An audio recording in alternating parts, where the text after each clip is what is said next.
Another boom shot trademark term, libbity bibbity bots. Box of scraps. Boom. You looking for this?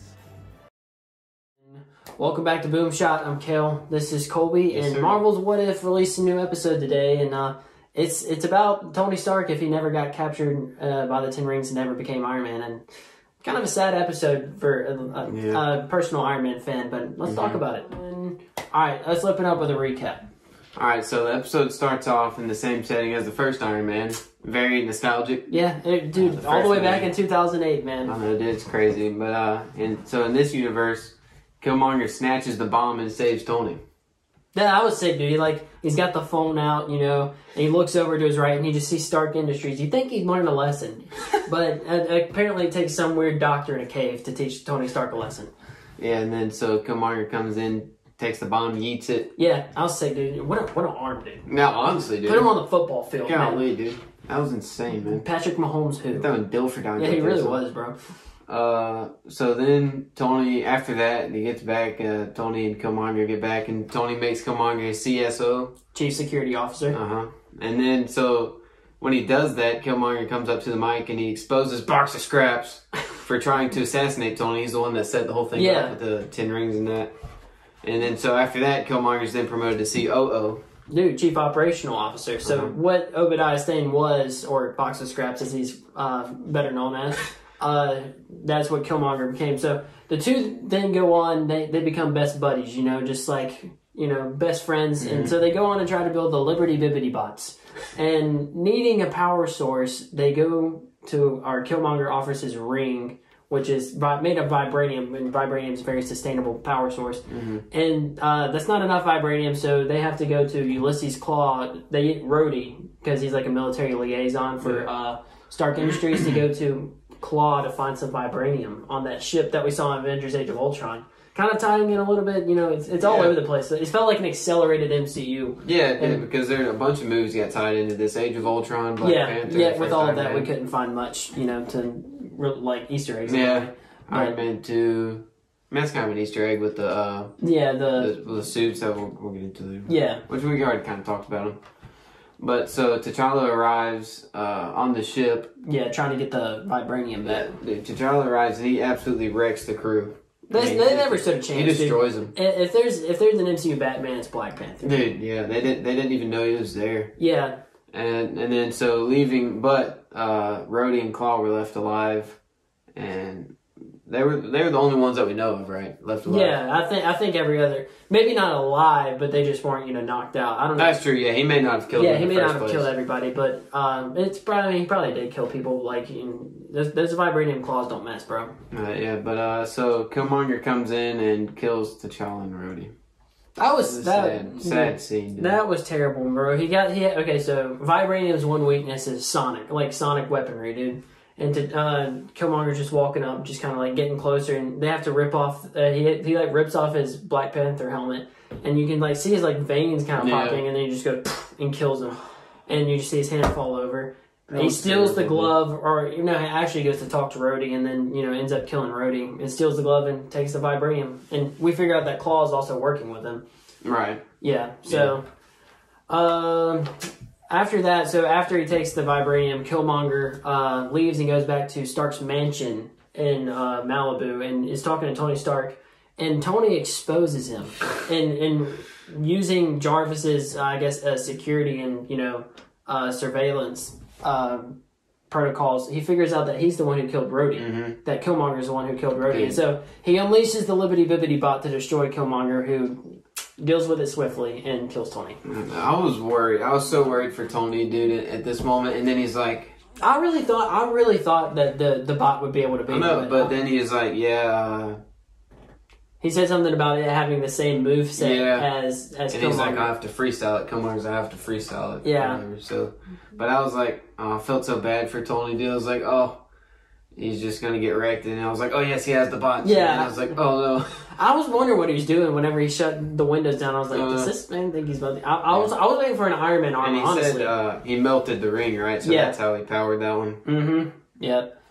And so after that, Thunderbolt Ross, after the death of Tony Stark, man, said Thunderbolt Ross used the Patriot Act to take Stark Industries and mass produce the Liberty Bibbidi bots so they can go to war with Wakanda. Like, what are you doing, man? Yeah, war so with Wakanda. All of this is one big frame job, and you gotta respect Killmonger because he frames Rhodey for T'Challa's death. He's the one, he like put the sonic gun in Rhodey's hand, making it seem like he killed T'Challa. So then Killmonger kills Tony Stark as well, but he frames the Dora Milaje as kind of like a hit back, you know? And it was just a good frame piece by Killmonger. You kind of like it, but also hated it at the same time. Yeah, and this was all part of Killmonger's plan so he can get into Wakanda and rule. Yeah, pretty much. And so Killmonger kills Claw and basically uses him as like a means to gain the favor of Wakandans. And let's just a little like foreshadowing here. Sure, he doesn't buy it, but you know, whatever. It works for the most part, and Killmonger tells the Wakandans how to beat the Liberty Bibbidi bots. He tells them that there's an impending attack coming from America, to avenge the death of Tony Stark, ironically. And they win the battle with Killmonger's intelligence, and having gained their full trust, he gets the herb. He becomes the new Black Panther. That little smirk he gave right before he got it, and he knew he was about to get it or whatever. Yeah, I know. What disgusting, man. I don't know, dude. And then, so, as you mentioned in the foreshadowing, Shuri finds out the truth about what Killmonger has done and tells Pepper Potts, and the two become heroes, and that's pretty much how the episode ends. We get the Watcher saying something about... Yeah, the Watcher gives some kind of like little speech or whatever. It was good, heroes. though. Yeah, it was. About how heroes always rise up, kind of. But, so transitioning into Easter eggs, like we said earlier, we really didn't see much. I don't know, it kind of felt like it did hit multiple Marvel movies, like, all in the same episode, but, like... It was really, like, fast-paced, I felt like. Yeah, it definitely was. So it was kind of, like, zooming by. Yeah, but one thing that we noticed is that Tony Stark, when they're trying to find a power source for the Liberty Bibbidi bots, he references maybe making his arc reactor that powers his facility smaller. He's like, oh, that would never work. Yeah, and then that's when Killmonger's like, yeah, I got vibranium. So. Yeah, no, just think about it, dude. What if he had thought about that in the cave? Or what if he had thought that in the cave? Box of scraps would have never happened. That kind of reminds me, I guess this is kind of an Easter egg. When Killmonger mentions vibranium, Tony's like, nah, my dad used the rest of that. Yeah. So I guess he's talking about Cap's shield. Yeah, he was. So that's kind of another Easter egg. I love how they just think that, like, all the vibranium ended with Howard Stark, dude, and they got, like, a whole mountain full of it. So, interesting. But, so now we transition into our biggest questions, and hit us up with the first question. With Tony Stark never becoming Iron Man, will the Avengers Initiative still come into fruition? That's a big question. It's hard for me to think so, because he was kind of like the pinnacle, or not the pinnacle, but the jump piece at the end of the of Avengers Initiative. Well, in the post-credit scene of Iron Man 1, we get Nick Fury talking to him, so that's kind of how it all started. So. Yeah, and also Tony was kind of the one in the Avengers that assembled all of them anyway after Coulson's death. So it's kind of like, I really don't think that, I don't think they would have, I don't know, they're still heroes. It's just hard to say. It's hard to imagine the Avengers without Iron Man for sure. No doubt. So I honestly kind of don't. I honestly kind of wish they wouldn't, form. And it kind of in the same thing. They had reached a new form of warfare as Thunderbolt Ross had described it. So, and as the Watcher said, I think heroes would still arise, but maybe not in the same way that they did in the Avengers movie. Yeah, exactly. Because there really weren't that many villain.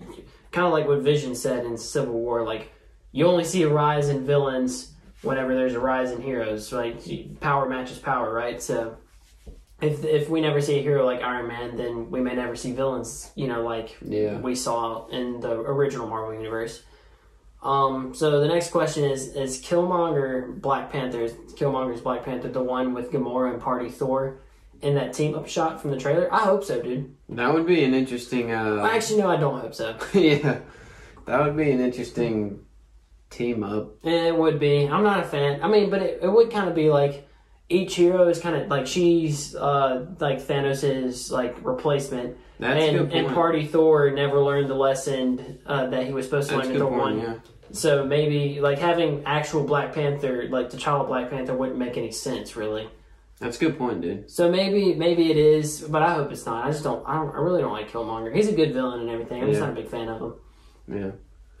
Yeah. So our next question is, what heroes do Shuri and Pepper become? You got any ideas? No, I mean, we know that Pepper, at least in the comics, is rescued. We actually did see her in Avengers Endgame as well. So maybe she becomes rescue. That would be cool to see. I mean, but it did take a whole Tony Stark to build an Iron Man suit. You know what I'm saying? Yeah, I'm wondering how she would get the suit to become rescue. Maybe. Shuri, dude. That's true. That would be sick, dude. Yeah. Shuri. Oh, that's true, dude. A vibranium. Oh, dude, that would be dope. That would be sick. A vibranium Iron Man suit, bro. Ain't no. I mean, I don't know if it'd be the good old nanotech suits back here, but I mean, it might can hold up with it. That would be cool, dude. Yeah, and Shuri, I guess she would become like just Black Panther. I guess maybe that would be cool to see too. Or if she can get the herb, she's so techie like she could probably make something similar to an Iron Man suit. Yeah, I mean, I think Shuri will in Phase 4 have a big role. Yeah, for sure. So I don't know, maybe this was foreshadowing her big role in this universe and maybe in our universe that we know. So. Yeah, I love how she's just like such a small like kid and she's just like a genius. Genius, dude. And what does it take, man? I wish I had those kind of smarts. And our last question is, what is Killmonger's next step in this universe? What happens? So his whole kind of premise was freeing the oppressed people or whatever. So now that he has the herb, we didn't really see him after that, did we? No, not really. That's kind of where it ended. It ended with Shuri in Tony Stark's office. So do you think he'll try and take command? Because he had that little button. Yeah. That controlled or at least powered the Bibbidi bots. So you think he'll try and take command of them? Dude, if he possibly, and if he has any connection to Stark's networks and satellites, along with Wakandan tech, he would be a pretty unstoppable force. And that's how that's what Shuri and Rescue Pepper Potts have to deal with. Yeah, Pepper Potts Rescue have to deal with. That'd be pretty cool. Well, I mean, you still have to think like, I forget about this sometimes, but like the 10 rings still exist. Yeah. And so like maybe we see like a war between like crime lords, like the 10 rings and Killmonger's empire and the Red Room. Like maybe all of them. Nuts, that would be sick. That would be a sick thing to see. I mean, honestly, I think. Really, with the 10 ring, I don't think the 10 rings would win. Honestly think that Killmonger...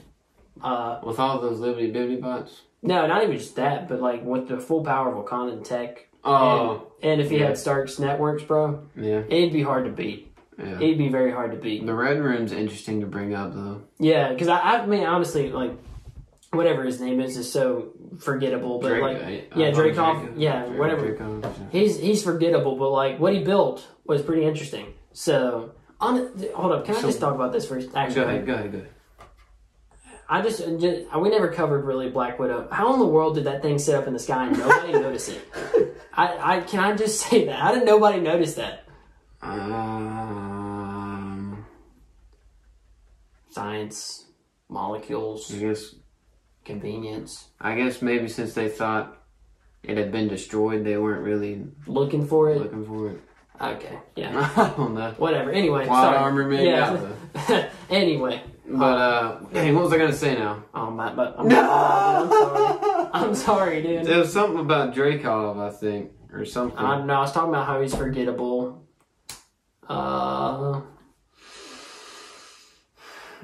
That's Well, maybe we'll just move on, and if you remember it, just say it. Okay. Okay, that's what it was. Where are they in this point in time? The Red Room? Yeah. So Black Widow hasn't... No, she has dealt with him at this point. So this is in 2008. So did she work for S.H.I.E.L.D. by then? Because in 2010, we see that she's working for S.H.I.E.L.D. That's when Iron Man 2 takes place. So when did Hawkeye go on that mission to save her, right? That's how... Yeah, and then they went to Budapest and... Actually, wasn't Hawkeye... This kind of a side note, but didn't he go on a mission to like hunt her down or something, and then he saved her? Yeah. Yeah. But anyways, so I'm wondering where the Red Room is at this time. Who knows, dude? I mean, apparently they can have a floating fortress and nobody noticed it. So who knows where they're at? And our final thoughts. Wait, what? You look like you're about to say something. Too. I'm just thinking because in Budapest is where they blow it up, right? Yeah, they blow up Dreykov or whatever, and his daughter. Rest in peace. Did they say when that was? No, I don't remember a date, but it's been a while, so they could have a confirmed date and we just not know it. So That's interesting, but I guess that's what the show is all about. What if scenarios? I honestly think it's not a bad idea. Yeah, I like that, dude. And then if there's any other crime, I don't know if there's like a huge crime syndicate in America. Kingpin, dude. Yeah, dude. We hadn't seen him yet in the MCU. Yeah, dude, the Kingpin, bro. But that would be sick. We've seen him in the Spider-Verse. Yeah. And so, on to our final thoughts as we wrap up this edition of What If breakdowns and so on and so forth.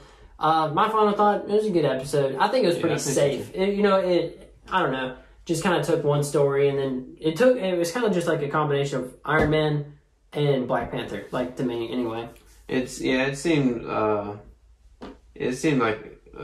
it was like an episode to me that would have been like aired sooner, the first episode was. Yeah. Because I guess I'm just thinking that because Iron Man was the first MCU movie. Yeah, that's what I thought.